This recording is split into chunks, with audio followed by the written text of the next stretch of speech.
Yes. 2-5 is here. Sports reports is ordered. 2-5 daily. Like, review, subscribe, rate, share, do all the free things. Do all the good things. And join myself tomorrow night with Mr. Logical as we got picks, and more picks. But you know what? You don't got to wait for tomorrow. We got picks right now because there's Friday night football, of course, college football going on. So we got a couple of games that we got to talk about. I'm going to just go ahead and let you know that I'm taking Nevada in the upset over Fresno State. But, let's get right to it. So tomorrow night, Ross-Ade Stadium, West Lafayette, Indiana, the Purdue Spoilermakers. Since 1950, they have defeated 9 top 2 teams since that year. More than anyone else in the land. There's been Ohio States. There's been Notre Dame's.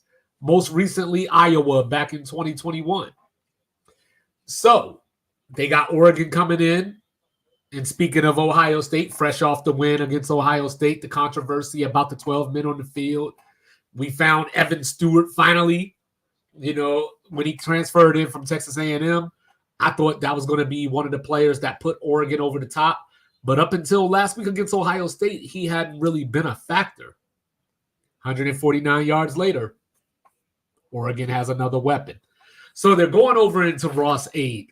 Purdue, coming off of I don't want to say a moral victory, but it's one of those losses that make you go reevaluate your whole season. They started off the season again with Hudson Card at quarterback, transferring from Texas, to no avail. He's not a good quarterback. He's a gamer, but he's not the kind of guy that can win you a game or a big game in that, So what do? You go to the bench, you go get Ryan Brown. He comes in, throws for 297 yards, runs for 118 against Illinois, ranked Illinois in Champaign, was a 2-point conversion away from pulling off one of the big upsets of the season. Now, obviously, you got upsets like Vandy over Alabama, but we're learning Vandy's actually a good team, even though they lost to Georgia State. Whereas Purdue, you remember people probably hadn't seen Purdue since they gave up 65 points to Notre Dame. They scored 49 in their opening, or 63 points in their opening game against Indiana State. They haven't really been over 20 much since then, outside of this game last week. So Oregon, a.k.a. Duckzilla, is coming in all week long being told how great they are. The girls chasing them around campus. The guys want autographs.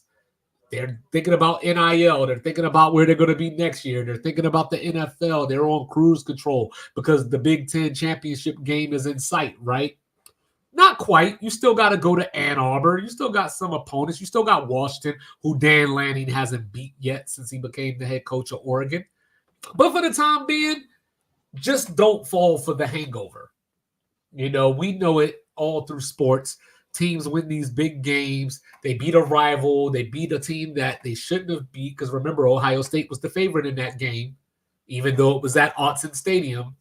So people felt like Oregon's got no chance. Oregon came out and said, we're going to go not only toe-to-toe for them, we're going to outsmart them and we're going to beat them. So it would be easy to walk into Ross-Ade against this team that just gave up a 50-burger to Illinois, who Oregon plays next week, and say, we got this.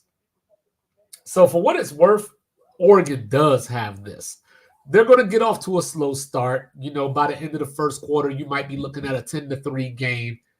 And then, boom, doors are flying off.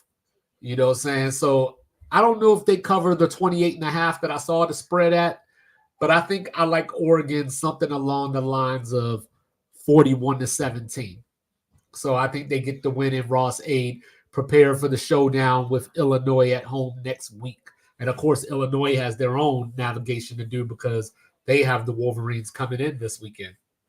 So then, will we see history tomorrow? Down in Durham, North Carolina, the Duke Blue Devils welcome in my near and dear Florida State Seminoles, as you can see behind me. 1-5 on the season. What is going on? 26-point loss to SMU, 16-point loss to Clemson. You barely beat Cal, lost to Memphis and only scored 12 points. And then, of course, the opening Dublin game over in Ireland against Georgia Tech. So that game against Georgia Tech is the only game that Florida State has scored 20 points in this season, right?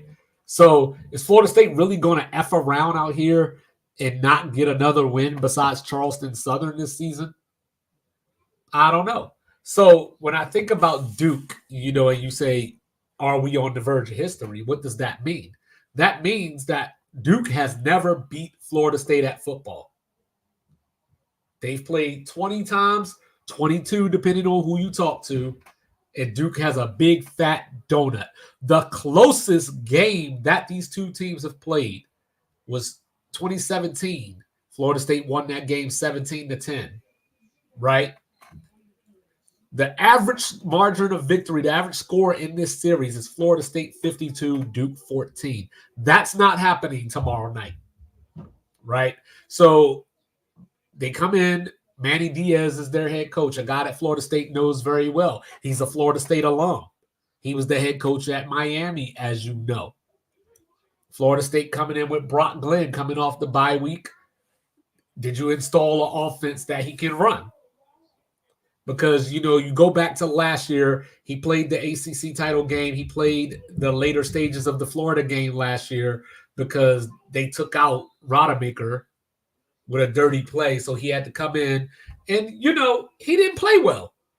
But it was his very first action. So, of course, quarterbacks are not equipped to just play well. Like, you could be a guy like Nico and open up your career against Chattanooga, and then you look like a superstar. But if you're playing against real teams, power teams, you're not going to look that way. So Brock Glenn came in.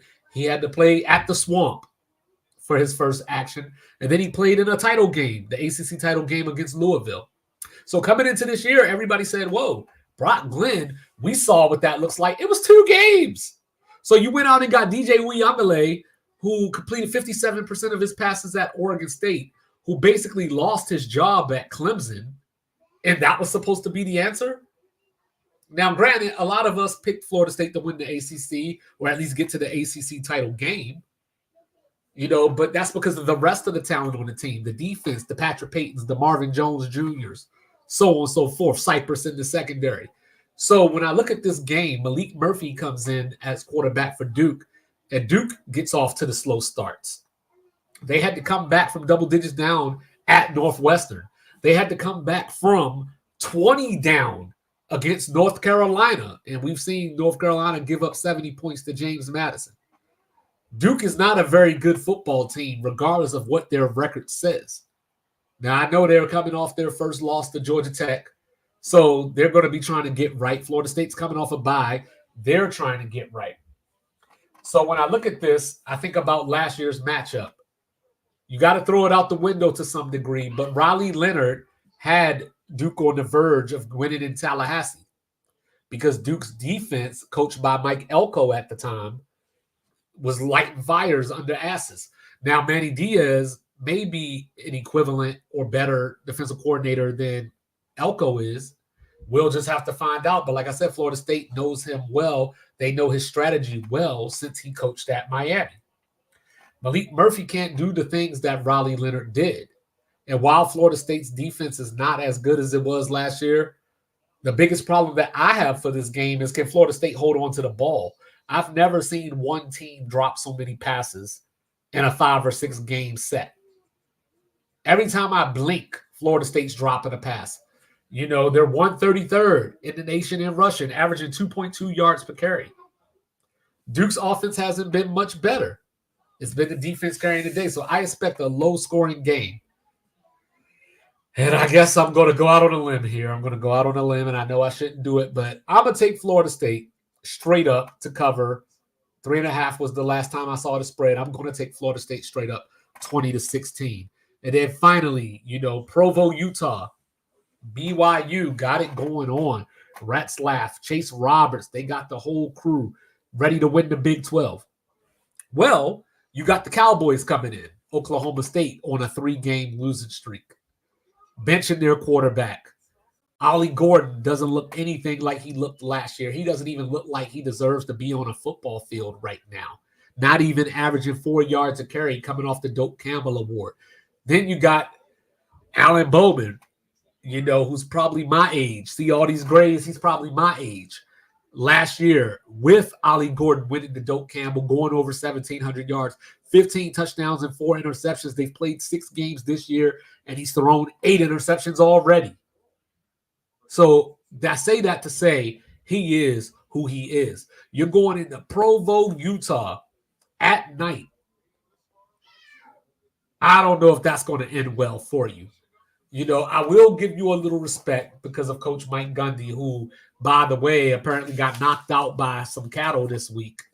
But Oklahoma State, just like Florida State, Oklahoma State hasn't scored 20 points in those 3 straight losses that we mentioned earlier, right? Last year, 40-34 showdown, but new quarterback for BYU, better quarterback for BYU. BYU this season outscored their opponents 206-98. The key to this game is, can Oklahoma State's defense get off the field? Because BYU, even though they're undefeated, they only convert 30.6% of their third down opportunities. So you'll get possessions potentially because they can't move the ball. You just can't move the ball against them. So I'm going to go out on a limb here.